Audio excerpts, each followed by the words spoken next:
I'm Rhonda Cunha.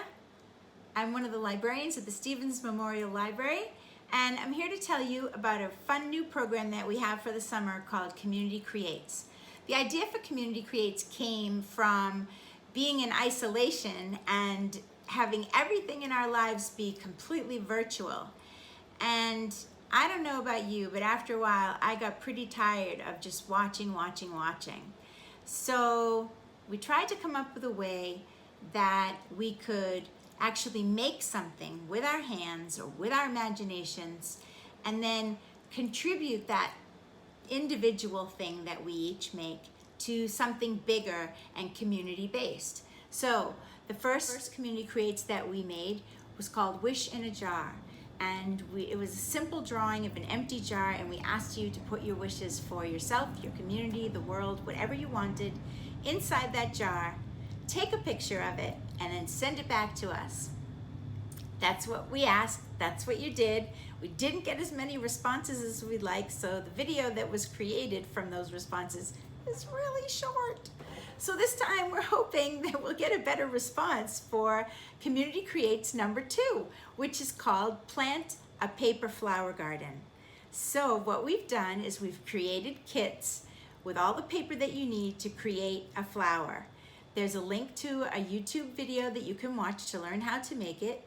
Then we're going to ask you, after you've made your flower, to bring it down to the library on July 31st and or August 1st and plant that flower in our lawn. There'll be an area marked out so you'll know where to put it.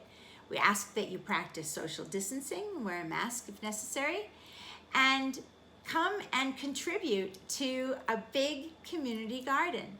Think about what that would look like to have hundreds of paper flowers planted on that lawn. It's easy to do, it's addictive, you'll want to make more than just the one. And there's so many other videos that you'll find on YouTube that will teach you how to make all kinds. Go ahead, make them, make a lot, and bring them all down so that we can have a really great success for our community paper garden. So here's what the kits will teach you how to make. Here is a lavender flower, and you can see there's a straw that is included in your kits for you to use as a stem. There's also a long piece of green paper in there. As you'll see in the instructions on YouTube, they teach you how to make your own stem by rolling up that paper. So if you want to make another flower, you have the paper that you can do it with. And then the other kit includes materials to make a paper rose. So you can see the petals on this one are kind of fringed, so you can do that, or I made one with just some white computer paper where I didn't fringe the edges. The lavender kit is pretty easy to make. It's very fast. It's probably a very good one to choose if you have young children. And the rose kit requires a little bit more time and skill, but it's really fun to make. You can pick up your kits by the book drop, and we'll just keep making them as long as you keep picking them up. We'll make them, you take them.